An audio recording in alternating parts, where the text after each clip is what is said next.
नमस्ते, प्रणाम। और बस एक बात कहने आया हूँ। बहुत दिन बाद लाइव आया हूँ। कलकत्ता में आया था मैं फेसबुक पे लाइव। और ये मैं किसी गाने के लिए नहीं आया हूँ और ना ही किसी सिनेमा के लिए आया हूँ। आज मैं लाइव आया हूँ बस सरकार से और हमारे संगीत कला से, जो हमारे तीन भाई जो सांसद हैं, मैं उनसे भी रिक्वेस्ट करने आया हूँ। अपने माननीय मुख्यमंत्री हमारे नीतीश चाचा जी और तेजस्वी भैया या हमारे योगी जी, जितने भी हमारे जो हिंदी भाषा के लोग हैं, जो इस पद पे हैं कि वो सरकार से बात करके, हम लोग तो एक मनोरंजन के साधन है। हाँ, जहाँ तक पैसे कौड़ी की बात है, अगर हमसे मदद वहाँ चाहिए तो उसके लिए हम हमेशा आजीवन खड़े रहेंगे। जो हमारी सक्षमता है, जो हमारी संपूर्णता है कि जहाँ से हम हैं वहाँ से हम हमेशा खड़ा उतरेंगे। लेकिन जो तमिलनाडु में हमारे भाषा, हिंदी भाषा के लिए, लोगों के लिए हो रहा है, तो जो हिंदुस्तान का भाषा है, आज उसी हिंदुस्तान में हिंदी बोलने वालों पे इतनी बड़ी प्रतिबंध लग रही है, उनको मारा जा रहा है, काटा जा रहा है, जिसमें सबसे ज़्यादा संख्या हमारे यूपी बिहार के लोगों की है। तो मैं बस अपने जितने भी मेरे मनोज भैया, रवि भैया, दिनेश भैया, मैं सबसे प्रार्थना करता हूं कि आप लोग प्लीज़, क्योंकि आप लोग सरकार में हैं, तो इस चीज़ को आप लोग जितना चाहेंगे तो इस सरकार से वो सरकार बात करके और हमारे हिंदी भाषा के लोगों के लिए और अपने यूपी बिहार करके खास करके लोगों की मदद हो सकती है।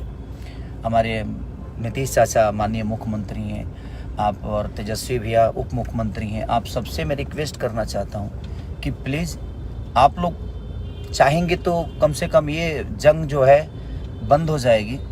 और उसका देन कहीं ना कहीं हम सभी हैं, क्योंकि अगर रोज़गार हमारे यूपी बिहार में इतनी होती तो शायद हमें दूसरे जगह जाने की ज़रूरत नहीं है। तो ये विषय नहीं है, बट धीरे धीरे सारी चीज़ें हो ही रही है और होगी। लेकिन अभी जो सिचुएशन है वो बहुत दयनीय है, बहुत निंदनीय है कि वो आज अपने ही देश में, अपने ही लोगों के द्वारा हिंदी बोलने पे इतनी प्रतिबंध है कि आप हिंदी बोलेंगे तो शायद उसके लिए आपको मारा जाएगा, काटा जाएगा। तो मैं सबसे, जो भी सरकार में है, उनसे रिक्वेस्ट कर रहा हूँ कि प्लीज़ आप लोग थोड़ा सा अगर ध्यान देंगे, क्योंकि आज आप लोगों को भी इस जनता ने ही बनाया है और यही जनता आज पीटी जा रही है। तो वो थोड़ा सा तकलीफ दे रहा है कि जिसको हमने चुना आज हमारे लिए कुछ नहीं कर पा रहे हैं। तो मैं तो सरकार में हूँ ही नहीं, लेकिन मेरे तरफ से जो भी मदद होगी, आप लोग बोलिए, मैं करने के लिए तैयार हूँ। लेकिन मैं कैसे करूँ, कहाँ करूँ, मुझे पता ही नहीं है कि हाँ कैसे क्या होगा वहाँ, क्योंकि वहाँ विषय क्या है, वहाँ प्रॉब्लम क्या है, क्योंकि वो सरकार में जो है वो सरकार के लोग ही जान सकते हैं और जो कानून जानते हैं। भाई, हम तो एक संगीत के आदमी है, लेकिन हम अपने शरीर से और अपने पैसे से यही मदद कर सकते हैं, लेकिन हम कहाँ करें वो समझ में नहीं आ रहा है। तो आप लोग को लगता है तो आप प्लीज़ हमें बताइए कि कैसे हमें मदद करना चाहिए, क्योंकि वहाँ हमारा कोई नहीं है, वहाँ मेरा कोई किसी से बात नहीं होती है। मैं सरकार में सरकार के हिसाब से मैं हूँ नहीं, मैं एक गायक हूँ या मैं एक एक्टर हूँ। तो एक एक्टर के तौर पे मेरी पहुँच जो है वो संगीत तक ही है।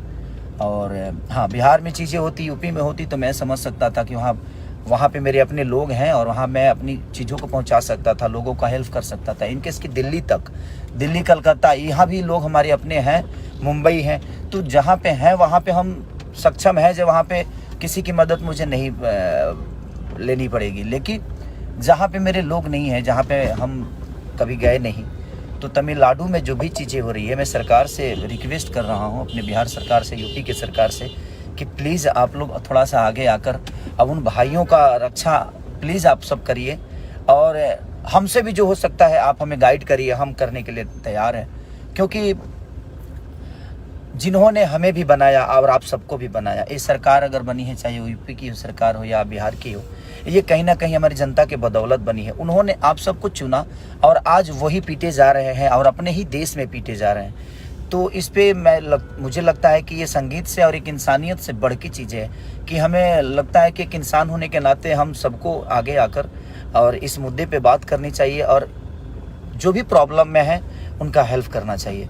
तो प्लीज़ मैं आप सबसे रिक्वेस्ट कर रहा हूँ, मेरे बड़े भाई तेजस्वी जी, चाचा नीतीश जी, माननीय हमारे आदित्यनाथ योगी जी बाबा, और अपने बड़े भाई मनोज भैया, दिनेश भैया, रवि भैया, क्योंकि आप लोग सरकार में हैं तो थोड़ा सा प्लीज़ आप लोग मदद करिए अपने इस भाषा के लोगों के लिए, अपने लोगों के लिए जिन्होंने आप सबको बनाया, हम सबको बनाया है। इन्होंने हमें एक दायित्व दिया है, उस जगह पे पहुंचाया है, तो इनका बहुत बड़ा योगदान और इनका बहुत बड़ा आशीर्वाद है, जिससे हम आज जो भी हैं इनके बदौलत हैं। और हमारा कर्तव्य बनता है कि अगर हम किसी एक घर का गार्जियन की तरह, अपने बेटे की तरह जिन्होंने हमें बनाया है, हमें अपना इतना बड़ा साम्राज्य दिया है अपने भाषा के लिए, तो हमें प्लीज़ हमें करना चाहिए। और हम सबको आगे आकर इस चीज़ विषय पे अगर हम छोटी छोटी प्रयास करेंगे तो शायद ये चीज़ें बच जाएगी और हमारे भाई सुरक्षित हो जाएंगे। तो ये आवाज़ उठाना बहुत ज़रूरी है कि हम सबको आवाज़ उठाना चाहिए